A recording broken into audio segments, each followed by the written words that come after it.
for a real treat. Last night. No shot.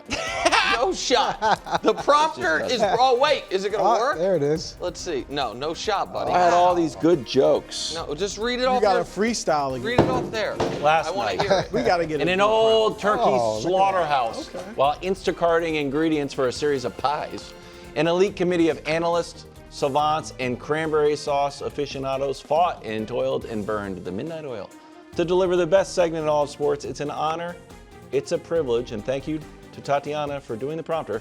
It's time for next year. Tatiana's been able to do this whole time, and instead you use this thing from a 1982 Matthew Broderick movie? Like what? I feel like we're playing Atari. Every last time we went out. That's right. all I'm right. comfortable with that. Coach, you weren't here earlier. Little controversy with the committee last night because one member of the committee, I wasn't going to name him, but I will, Thurgood, was adamant. I don't know why you guys laugh. No, The right. names of your committee. They are all named after esteemed, legends of our history. Marshall Thurgood named after Thurgood. Thurgood. Yeah, Thurgood. And Marshall. Yeah, I know, oddly. Yeah. They related, Marshall- just a coincidence. It is a Marshall coincidence. Thurgood. Marshall is the youngest one. He's actually named after Marshall Abraham? Mathers. Marshall There's no Mathers. Abraham. Yeah, How there's no old is Abraham. Eclectic Martin is group. named after Martin Martin is Luther one. King. All right, as I was saying, Thurgood thought we should do the old hackneyed. The top is the turkey. The Yeah, I like bottom that. is, That's fun. What do people not like? The green bean casserole. But the problem with that is, it's not intuitive. Because sometimes people come out with this take, you know what's overrated? Turkey. Nobody eats turkey during the week. Yeah. Then all of a sudden it's like you're going the Rams. So we're going with the regular tier names. I would have liked it though. I know you would have liked it, but it feels like it's low-hanging fruit. Maybe First, I'll though, just put my own in. Oh, okay. First, though, eliminations with one fresh elimination. Oh, the kids' table. Keep it up, Wildes. There's a lot here. It's going to really derail us. The Vikings are newly eliminated. Also, dirty pool by some either Charger, I think it's Charger bloggers that are aggregating my take from March about, hey, is there a potential J.J. McCarthy, Justin Herbert trade available? Cropping out the date and pretending I did it this week. That's wrong, guys. Maybe it was a bad take in March, but it'd be a horrible take this week. Bottom of the tiers. Regressing to the mean. The Steelers and the Panthers.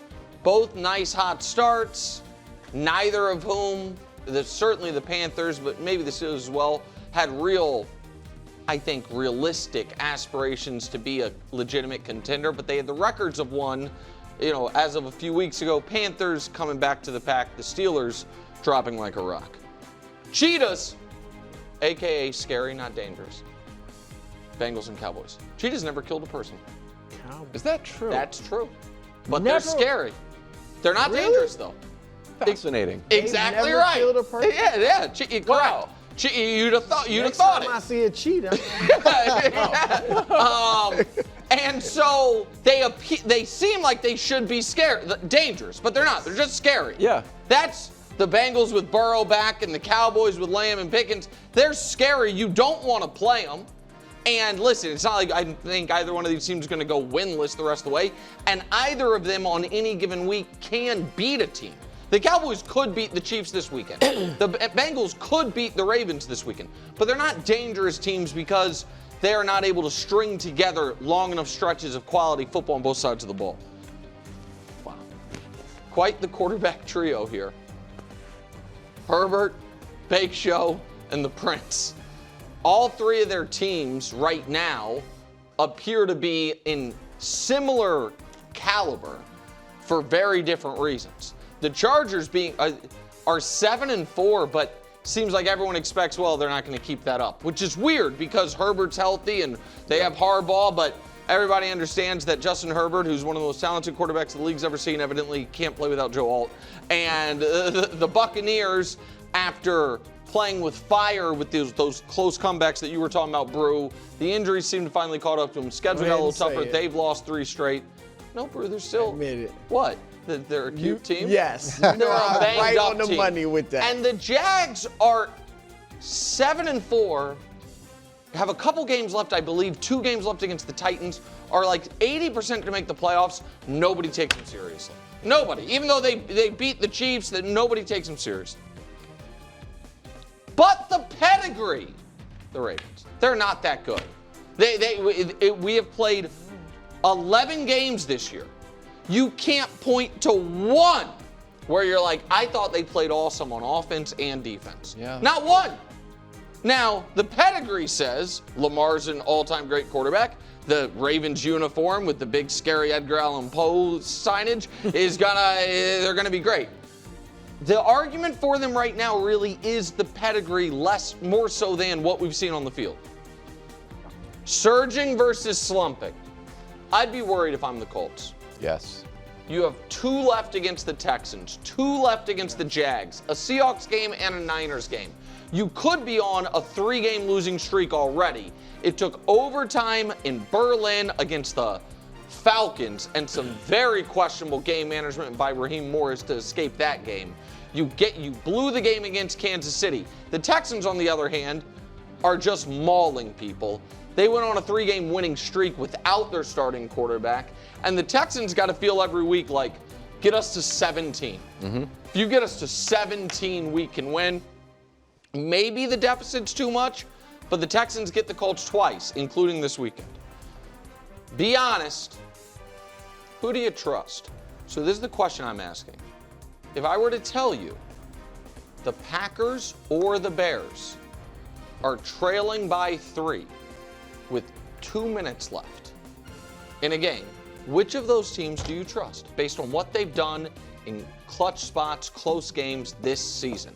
If I were to tell you one of these quarterbacks was playing a team they were a big favorite against and had a 3-interception disaster, what's your guess? Right now, this moment, Caleb or Jordan Love? I know it's not what we thought going into the year, but as we head into Week 13, is the more trustworthy team the Chicago Bears? So, to me, certainly on offense. The defense has some issues, and the Packers defense, of course, who do they have, Coach? Who do they? Micah Parsons. And by the way, you haven't dropped any Micah sack stats on us now that he's back in the top 5.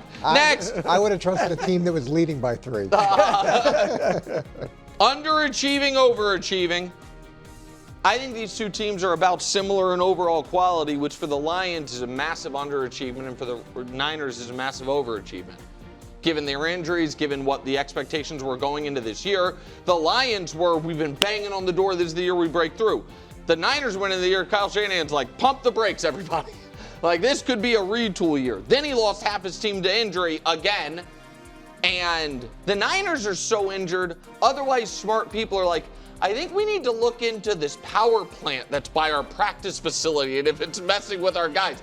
That's how injured they are year over year. Yet, they're 8-4, and if they were to this weekend be playing the Lions, I'd say that's a coin flip game.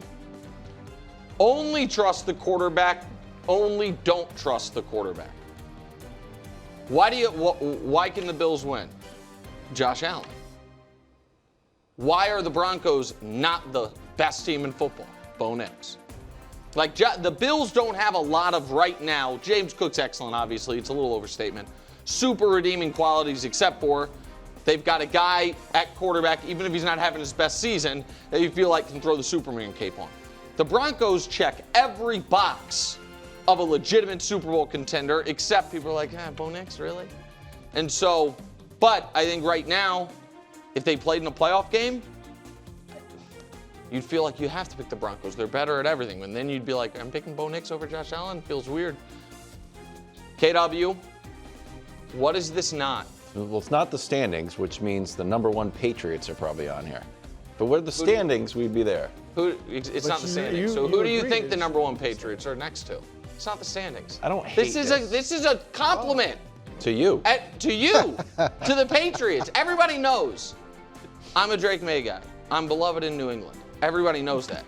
However, I do think that the 10-2 Patriots and the 6-5 Chiefs at this very moment are actually similar caliber teams. And for different reasons and with different strengths and weaknesses, but on a neutral field right now, this moment, I think that game's very, very close. And so I know the records are very different. One team is better than 50% to make get the 1 seed, and the other team's barely better than 50% to make the playoffs.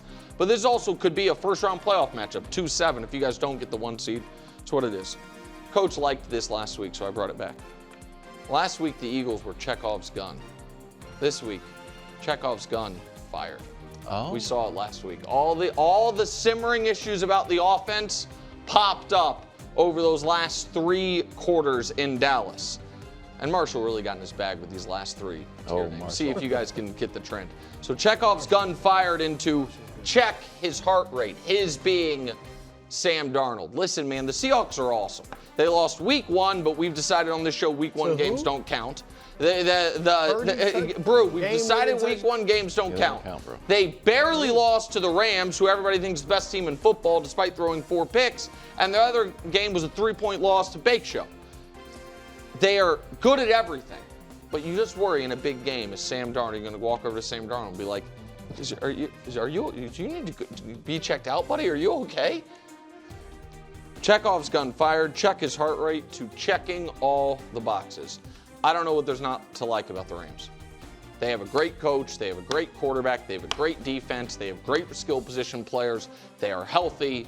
They can beat you a bunch of different ways. That coach is the Week 13 Thanksgiving tears. One thing I really love about the tiers is I always learn something. Yeah. And the cheetahs being Yeah. not that was- Yeah, dangerous. scary, not dangerous. The Chekhov's gun reference last week was fantastic, and bringing it back this week, I think that's fantastic. Thanks. I'd like to sit in on one of those meetings. Well- 'Cause I think I could actually help line it up correctly. Well, you can't sit in, but maybe next year you could be on the committee. You take it'd be nice, applications. but I do love the labels that you have for each Yes, one. the It's really labels are always- fantastic. My issue is where you have the Colts, and I know that you're listing them as slumping, but they did just lose to the greatest 6-5 team in the history of the NFL. That is true. And it went down to overtime, and they did stop them 1st and goal from the 2-yard line, where Patrick Mahomes wasn't able to get his offense in so that they could win the game He only went in 96 regulation. yards on that drive. And I do think he did, and kicked a field goal, which is nice.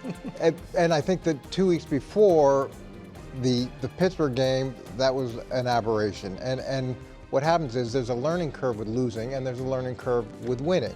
And I don't think Indianapolis was expecting to be where they were.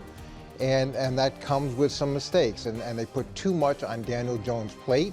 And he threw the ball 50 times against Pittsburgh, and we saw what happened there. And then you come back to this week, and they moved away from Jonathan Taylor.